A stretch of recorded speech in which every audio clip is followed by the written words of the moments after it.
and welcome to the Energy Within podcast with Shalyn and Catherine, where we discuss womanhood, motherhood, spirituality, and so much more. On this week's episode, we are going to be starting a new mini-series about cycle syncing.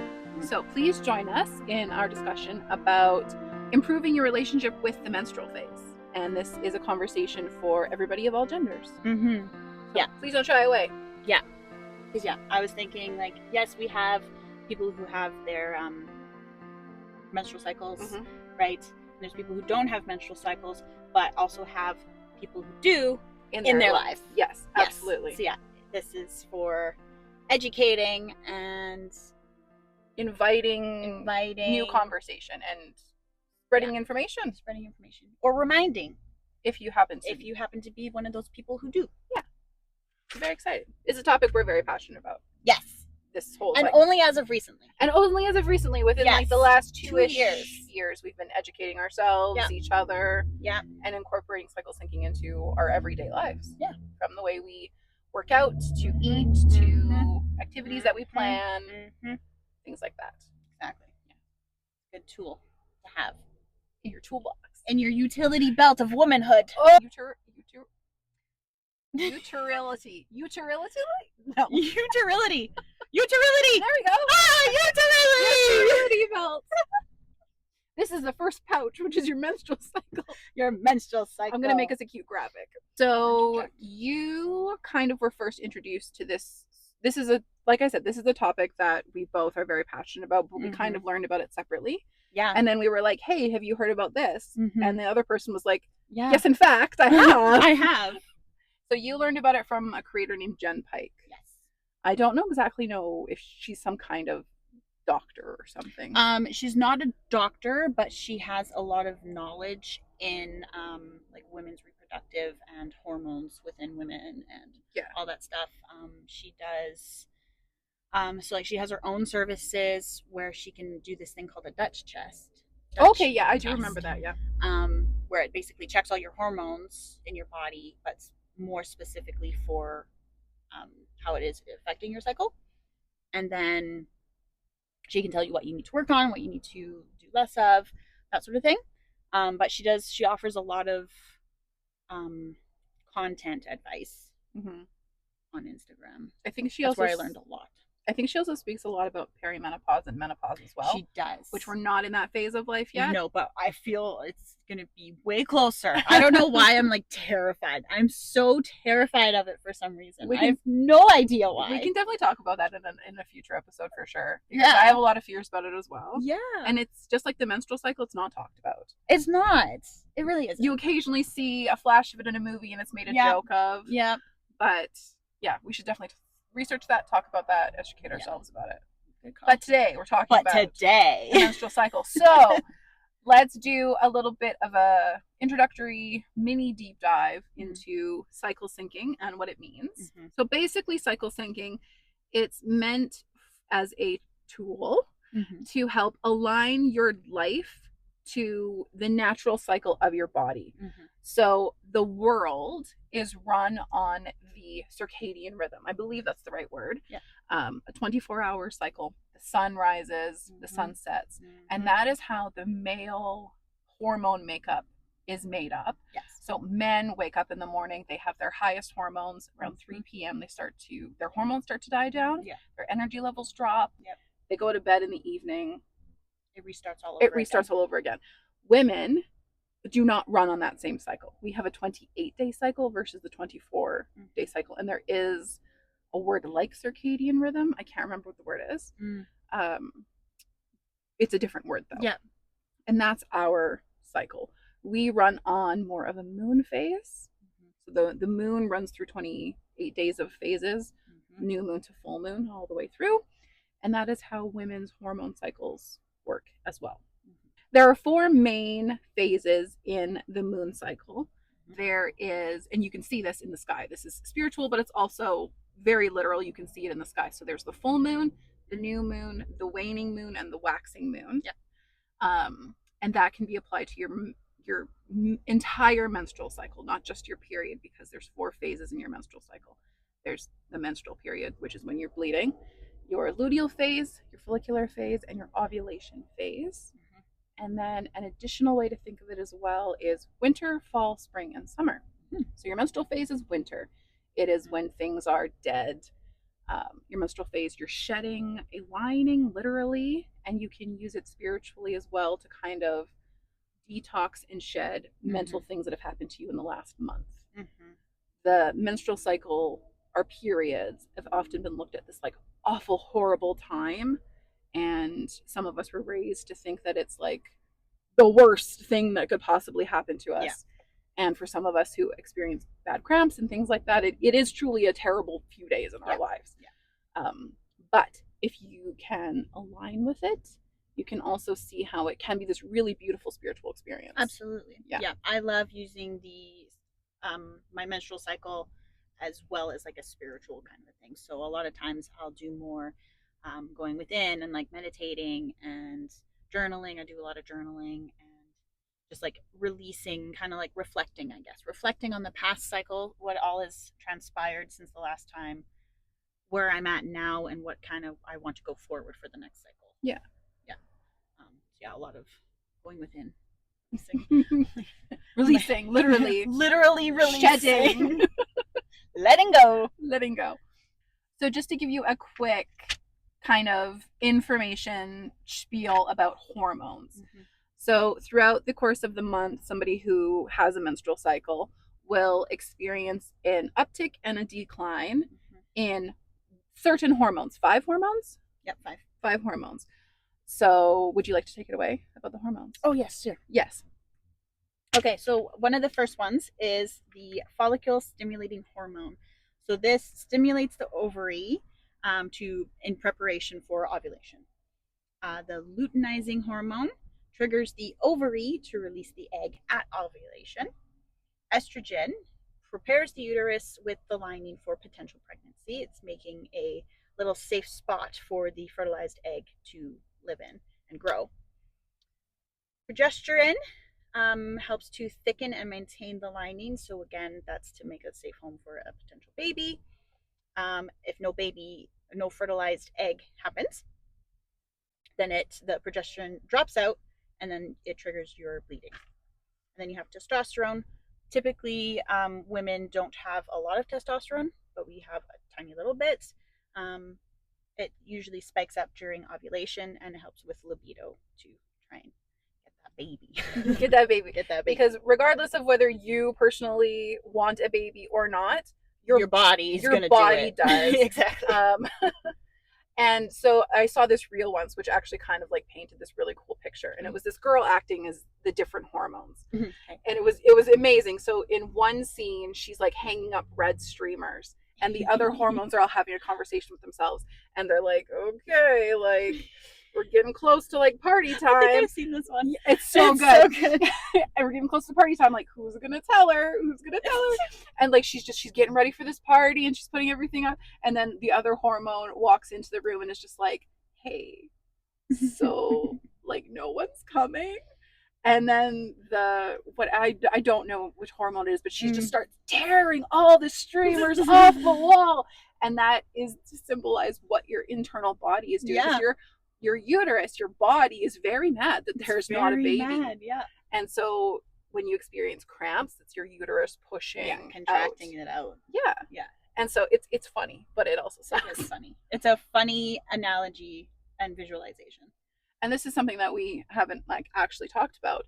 But did you know that when you are on birth control, the period that you have is not actually a traditional period? No, it's a chemical bleed. Yeah. Just to get that stuff out. But because your body is running on fake hormones, the uterine lining is not building up properly. No. I think it's the progesterone actually, because the progesterone thickens and maintains the lining, right? So if there's less of that, it wouldn't have enough to create that lining for a baby to stick to. Yeah. Like we said last episode, we're not doctors. We're not scientists. Yeah. But that kind of makes sense in my head. We're just two girls with Google. But yeah, so that's the science behind it and the hormone fluctuations that you'll go Mm-hmm. through. So that's something to remember as well, especially when you're bleeding or about to start bleeding, is your hormones are at a low point. So everybody's always gets frustrated. Why don't I have energy? Why can't I do the things that I can do Mm-hmm. normally? Because you literally have less iron in your body, especially if you're bleeding, you're physically bleeding iron out, which helps your energy levels. And you have less hormones in your body to keep you up. So if you can't keep up with your male partner, like he can, it's not your fault. There's nothing wrong with you. It just means that you are in a period of rest. Yeah, exactly. Your hormones are low, so your energy is low. And that's just how I've always seen it. Yeah. And you can't help it. Nope. So the thing about having a menstrual cycle is that it is an excuse. I don't know, excuse isn't the right word, but it's a time to rest with intention. Yes. And to like look inside your body and understand that that's okay. Yeah. You don't need to be hero. You don't need to push yourself. Yeah, exactly. Obviously, like we have to live life and go to work and all of those things because we live in a circadian rhythm built world. Yes. But if you have the privilege to rest extra, take it, and take it with intention and understanding that your body needs it and is asking for it. Yeah, for sure. I find I have to give myself and other people who have a period a lot of grace in that time, just because like they can't like help it. It's just like what your body is doing, and we're so used to everybody go go go. So like putting the attention behind actually resting because your body's asking you for it, demanding it. Yeah. Just do it. And especially for like women who we have so many responsibilities, friends, daughters, sisters, wives, partners, PTA stuff. Like we have so much stuff to do and everybody expects us to do more and be more. It's a lot. And so to like take that intentional time and to learn to say no just for a couple days a month, just for a few days, it's fine. It's fine. And then the more that we all collectively do it as menstruating people, the more society will just have to freaking adjust. Exactly. Yeah. My one friend thinks that it should be illegal to work on your period. Absolutely. And that we should have at least 3 days off on your period to not work. Yeah. Yeah. And if men bled, and I mean this with love. Oh yeah. If men my bled, God, there would be. They don't even know. Yeah. They don't even know. The world would be so different. Yeah. If that had been reversed. Yeah. Very different. So different. Interesting. It's a fun idea. A fun little thought to have. Yeah. When you are in your menstrual phase, obviously, like we said, take time to rest, but there are other things that you can do to align with your life and make this period special and easier on you. So, like I said earlier, one of the important things is to not push yourself too hard. So, if you take a break from the gym at this time, absolutely no HIIT training, no high intense cardio, nothing like that.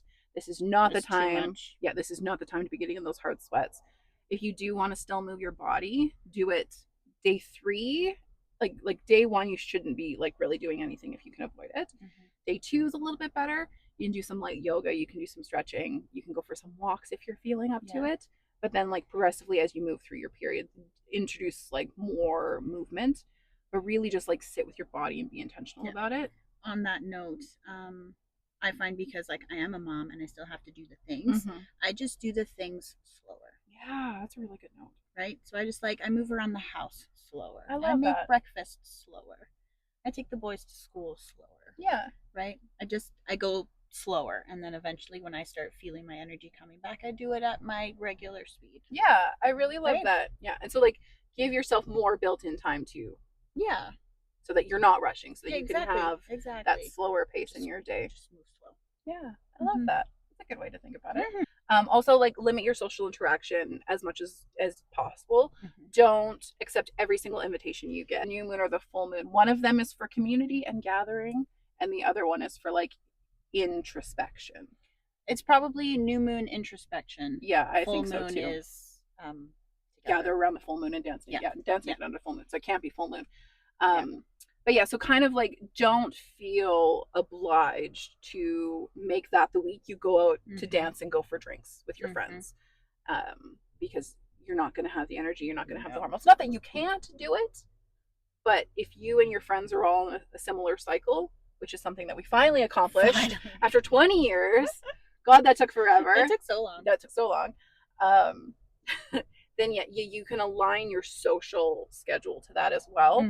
So like ovulation weeks, a great time. I was going to mention that, like planning for once you know a baseline of your cycle, then you can plan around your cycle. So you know when is a good time in your cycle to be with other people. When's a good time to just sit in your room and do nothing.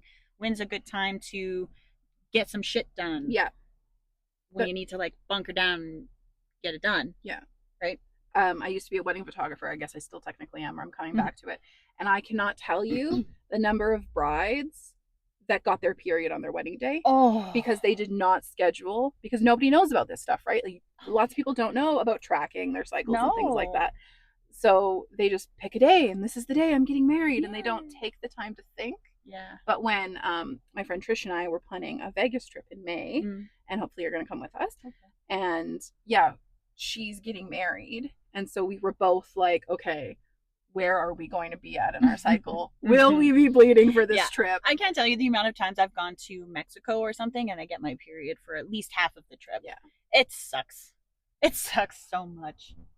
And it's because the men pick the days. Yeah. So, no. Plan your schedule I like this day. around your menstrual cycle as much as you can. I just went to Montreal last week and I was ovulating. Yeah. Great time. Great time. Can I recommend? Perfect time. Can I recommend going on vacation? For a little anniversary trip. Yeah. It was good. Yeah. So another way to really help your period is to ingest dark chocolate for the magnesium and the iron. And it's tasty. Yeah, you crave chocolate. It makes you happy. Gives you endorphins. You crave these things because you need the endorphins for your brains. Lean into the cravings to some degree. Make sure that you're also ingesting warming foods, getting that iron in, getting that magnesium that's like literally being siphoned isn't the right word, but like leaving your body. Well, it's being used and then leaving your body. Yeah. And that will help with your energy levels as well, because your body's not making it at that point, so you ingest it. That's what I'm trying to say. Yeah. Get it in you. Get it in you. I know a really good thing for people who eat meat, and I try really hard not to eat meat, especially red meat, but when it's my period, I will try to have like a steak. Just to get that extra iron and blood and meat in me, which is such a gross thing to say. But it's true. And yeah, like, it's worth learning. Yeah. So have a steak if you are into if you're into that. Because your period's a great time to do that. Yeah. So antioxidants, magnesium, iron, those things will help your energy levels and help you feel better and stronger as well. Yeah. The red raspberry leaf too is also a really good one. That's good for everything. Basically your entire cycle. Like you can't go wrong. If you are going to only have it at one point, like luteal phase as well as menstrual phase, but having it all the time does not hurt either. And it's pretty tasty. You can have it iced, you can have it warm, but that has a lot of antioxidants in it as well and can help with nausea and cramping and diarrhea, digestion in general. Gut health is so important. Unbelievably important. That's one thing that I learned from Jen Pike actually, was that how important your poop is and how it reflects your entire health, basically. Because if you have all of that stuff that you don't need in your body anymore and then you have to get it out, if it's sitting in there because you're constipated, it's like leaching back into your body, and it's so gross and so bad. So make sure you're pooping really good. Yeah, like you need to be pooping every day, but it's and not hard poops, not super soft poops. Yeah, like not yucky poops. Fun talks about poop. And it's fine. Everybody does it. So everybody does it. Everybody poops. It's fine. So yeah, like really, like gut health, be intentional about that. Yeah. So in your own time, please research that and like the foods that are good for your gut health and things like that. Because as your body, we need to pee and we need to poop so that we can get the toxins out of our body. Bleeding, bleeding is one of the ways that we do that, but like that's only once a month and just for Mhm. a few days. Mm-hmm. So we should be working on getting those toxins out of our body, and that will in turn help your menstrual cycle be a little bit less hard on your body as well. Mm-hmm. So something else to incorporate in your entire cycle is something called seed cycling, which is a fun little tool to go with your tool. It's there's 2 sets of seed cyclings. And so for your menstrual phase, you want every single day to have flaxseed and pumpkin seed. Thank you.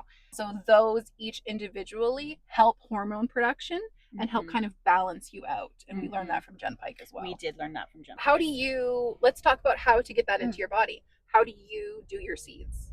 Oh, I have a big jar. Okay. I stick my hand in that jar and I have that and I go, ah. And then I eat them. Okay, fair enough. I just eat them. So you only need like a tablespoon of each a day. Kind, yeah. Yeah.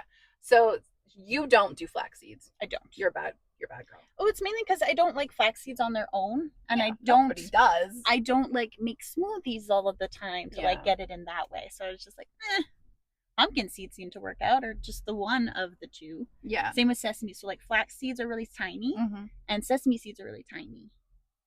So the other ones are bigger. They're easier for me to just grab it and eat it. Yeah. So I do ground flaxseed. So it's a powder. Yes. And I put that in smoothies, like you said, but I also put it in my oatmeal. And oatmeal would be good. Which is a really great warming food to have. Yes. You can get iron enriched oatmeal and all of these things. And I also put it in for like the colder seasons, like for the spring and summer part of your phase. You can also do like yogurt bowls and smoothie bowls and things like that. So I will put whatever my seeds are, and then I make sure that I get those. No, I'm not perfect. Not every single day, but I incorporate it into my food. And you can set like little timers on your watches, on your phones, and things like that. I have a reminder every day at noon. Seeds. Yeah. Whichever one it is, I know which one I need. So if you want, you can be like really fancy. I pop them. You can incorporate it into your meals, or if you want to just shove them in your mouth and down the hatch, drink some water, also works too. But it'll help with your hormone balancing, which is really important. Hormone balancing. Yes, that's what I was getting at. So when you are trying to get your cycles balanced out so that they're more even, you can like force it with the seeds. Yeah. Which is really cool. You can. So like if you I think you're close to ovulating, you can start the seeds for ovulation. And then once you start bleeding, like that one just kind of happens. Yeah. But the ovulation one, like when you switch, I find you can kind of play around with and get your body in that mindset. That reminds me of like a very cool thing actually. So a friend of mine, she was trying to get pregnant and she started doing seed cycling. She had been trying for a long time to get pregnant. I taught her about seed cycling. She started doing seed cycling and she was pregnant within 6 weeks. Fantastic. Yeah. And years ago I had a miscarriage and I had a few in my life, and it takes a long time for my body to recover from those things. And I seed cycled my way into rebalancing my hormones within 2 months, less than 2 months. Yeah. That was really good. So yeah, if you experience things like miscarriages, or if you had an abortion or anything like that, something that like changed your cycle, if you're just coming off of birth control, that can help you fix your align your cycle, balance your hormones faster than waiting for your body to kind of do it on its own in a healthy way, in a non-forceful way. That's how to make your period easier to handle while you're in it. But something to remember is that the period that you have right now is a representation of the last month of your life. So while there are things that you can do to help this period, the current one that you're going to be in or that your partner is going to be in, if we're speaking to somebody who's not a bleeding person, then there are things to do in the month as well, and then the weeks after, to prepare your body for the next one, to make it a little bit easier. So something to remember is that, again, like I said earlier, hormonal birth control is really bad for you. I know some people have to have it. I'm not saying don't do it. Just be aware of the risks and what it does to your hormones. And there will be changes your body's going to go through afterwards. Something really interesting to know is that a lot of women who, when they go on hormonal birth control, it's when we're younger. And so it will actually change the way we look. The physiology of things, but also how we look at male partners. Lots of women who come off of birth control, by then they're married, right? They're ready to have babies, and some of us will look at our spouse and be like, that's not the kind of man that we're actually attracted to, because it changes your brain chemistry. Well, it is chemicals. Yeah, right? It's wild. Very interesting. Yeah. So there's things to be aware of with hormonal birth control, but also the chemicals we put into our bodies with our food will affect our hormones and our period products. So there's so many toxic chemicals in sanitary pads, tampons. It's ridiculous. The stuff that you're literally inserting into your body is so bad for you. You've experimented with the menstrual cup. I would never put that near my body. That's not for me. And you used it for quite a few years. I used it for a bit, but I kept leaking all of the time. Yeah, I've never had good things. I was like, there was a time where my period was so heavy I would have to go to the bathroom every hour to dump out the cup. It's messy. It's really tricky to do in like a public bathroom. But it's so hard for me because I'm all like, save the environment. Yeah. But also, if it doesn't work, why keep trying and forcing yourself to do it? Exactly. Yeah. So, and I also found out that I have a tilted uterus. So it wasn't actually, the cup wasn't lining up properly for it to work properly. So not all vaginas created equal. Not all vaginas are equal. So, and for me, I have sexual trauma. So I have PTSD. That means I can't really do self-insertion or anything like that. So tampons, cups, that's not for me. I was a person who just like, what? What about dildos? I don't. Here's the thing. Truth time. You can leave Story time. No, I don't like putting them in. You don't like? I don't like putting them into myself. Oh. Yeah, I once had a internal ultrasound, which I'm sure you have with the boys. Yeah. And the woman who was performing the ultrasound, very lovely, asked consent and all those things, and she was like, "Here you go, you can put that in." And I was like, "Actually, could you please put it in?" Interesting. Yeah, I couldn't. When I masturbate, fingers don't go in. Yeah, no. I learned more about you. Yeah, there we go. Fun facts for everybody. So did everybody else. Fun facts for the team. So anyways, my point is sanitary pads have lots of chemicals, and no, they don't go inside you, but they sit right there, and those chemicals go into your skin. Your skin is the biggest organ on your body, right? So an alternative for that, if you also don't like putting things in, it's just not your jam, you have a tilted uterus, it's not your jam, doesn't work for you, period underwear is great. Period underwear is great. I love period underwear. Or like reusable pads. Yep. Yes. Yeah, those are also super duper great. Yeah. So there are alternatives. Are they a little bit of an investment? For sure. And trial and error? For sure. Yeah. But once you figure out the solution that works for you, that's the solution. It's great. Forever, and you don't need to be running. You don't have to do anything. You don't have to worry about running out of stuff. Yeah. It's great. Yeah. 10 out of 10 recommend. Yeah. And then just like as a last note, start lowering your caffeine intake if you can. Shalyn doesn't agree with this, but she agrees with the science. I agree with the science. Not the practice. I just like coffee. Yeah. So lower your caffeine intake the closer you get to your period. And also the amount of processed sugar you're introducing into your body, that'll help your skin as well. And alcohol is so bad for you. It's so bad for you, but it's especially bad for you in your luteal phase and moving into your period. So like I said earlier, do not be going out for drinks with the girls when you're bleeding, for the social aspect, but also the alcohol aspect. So yeah, just don't be doing it. I also enjoy alcohol every once in a while. So she's a wine girl. Wine, coffee, water. I'm 5-ish. That's all I need. I'm 5-ish years sober, so I don't do that. I don't do that stuff. I have the occasional drink, but like yeah. I just don't put that stuff in my body. Started with periods because that's the most common one. Well, it's also day one of your cycle. Like that's where your cycle resets. Absolutely. So, but there is a lot more to the menstrual cycle than that, and I'm super excited to like collect the information and share it with you. I'm really excited to talk about ovulation. Ovulation is such a great I'm also one. really excited to talk about luteal. Yeah. I'm excited to talk about follicular. Like, it's all great. It all works together. Yeah, follicular I find is like, this is the only time I actually feel normal. Like a balanced human being. Like a balanced human being. And it doesn't even last for that long. It really, really doesn't. It's like 5-6 days. There was give or take a reel or a TikTok maybe that I saw, and this guy, he went on and he was like, can somebody explain to me follicular phase? Because I was talking to this girl on a dating app or whatever, and he was like, and she said to come back. She's like, I can't go on a date with you right now because I'm lutealing. I'm in my luteal phase. Come back to me when I'm in my follicular phase. And he was like, what does this mean? What is that?